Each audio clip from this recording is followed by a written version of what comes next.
Hi guys, Greg Oz here, walking you through one of the new features coming out in XPression 9.0. It's Dynamic URL DataLinq sources.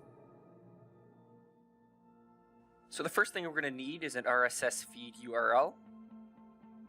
Find this by going to Google and just looking up any news station and looking up RSS. I'm going to use the CBC. See on this page here, they have a bunch of different RSS feeds. I'm breaking it down in general news, sports news, regional news, and the national down at the bottom. Just going to stick with something simple and do the general news. We can select any of these RSS sources.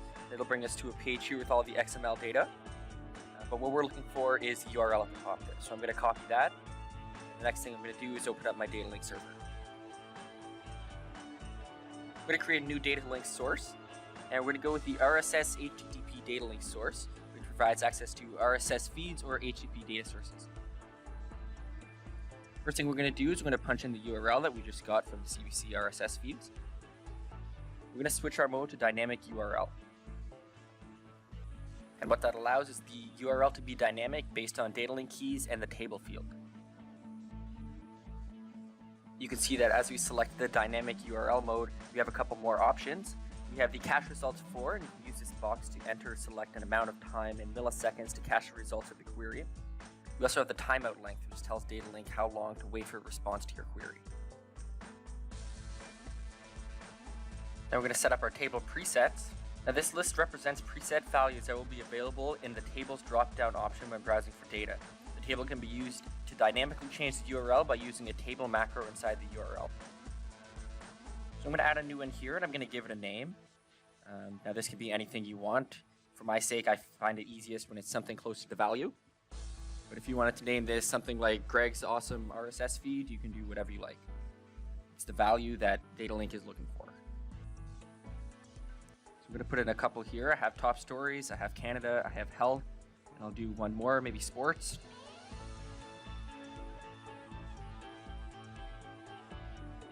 The next thing we need to do is we need to put that table macro into our URL.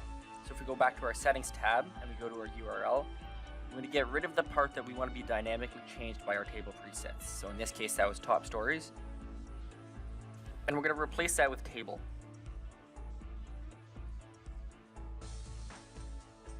So if we click OK, we can give a name to our DataLinq source, something that we're going to recognize like dynamic URL table.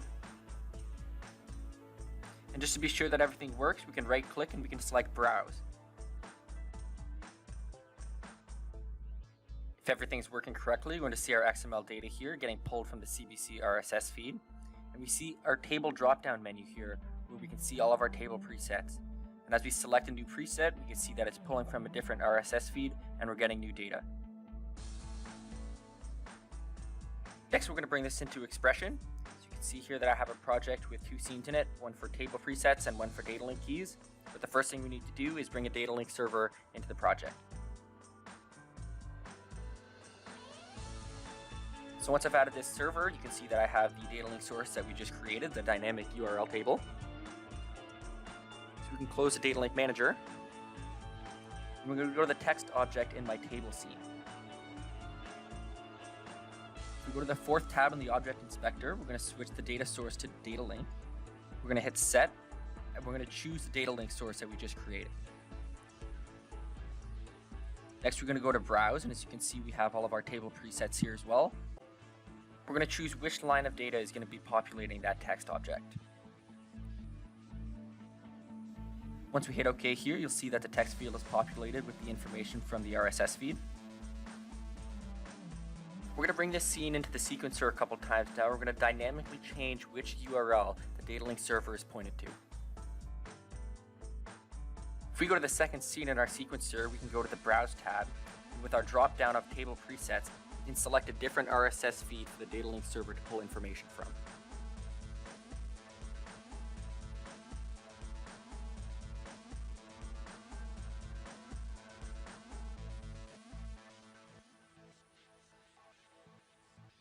You can see in our preview window that we have one scene with one DataLinq source pulling from multiple RSS feeds, changing dynamically with our table presets.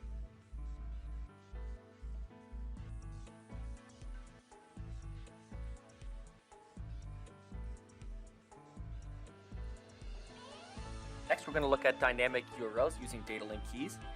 So again, we're going to use the RSS HTTP DataLinq source, and I'm going to put in the same URL as we used before. Of course, I'm going to switch this to dynamic URLs. And what I'm going to do is I'm going to replace the top stories section with a DataLinq key. So in this case, I'm going to use keys. So if we select OK and we give this a name, such as dynamic URL DataLinq keys,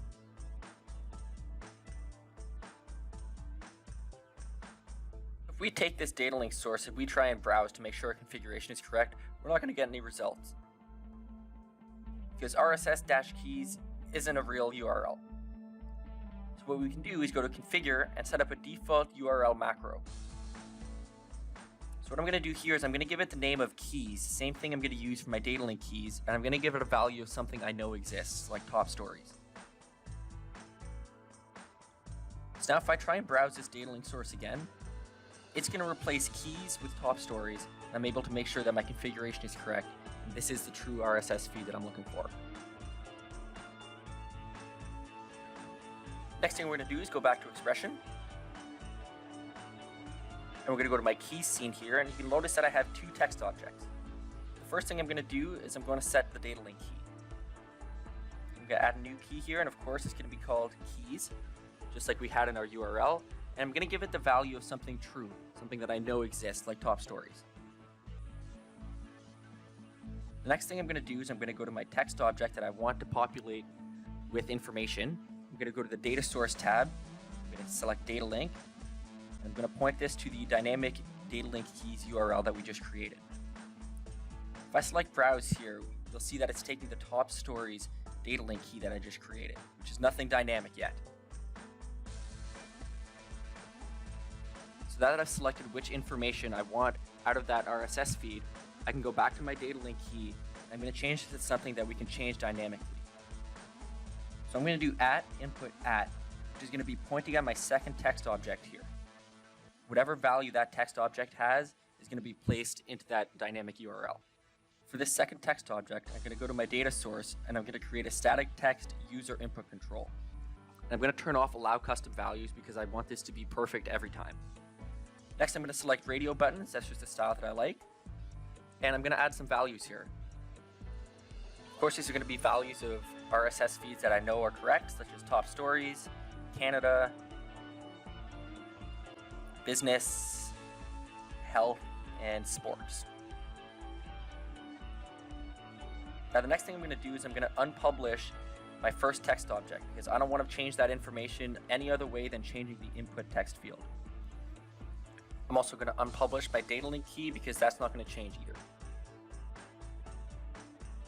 I'm going to drop this scene into the sequencer a couple times now, and I'm going to change the URL dynamically using my user input controls. As I select a different user input control value, it's changing which RSS feed the DataLinq server is pulling information from. With a single button, I'm able to switch between multiple RSS feeds using a single DataLinq source. This has been an intro to using dynamic URL DataLinq sources using table presets and DataLinq keys. Thanks for watching, guys.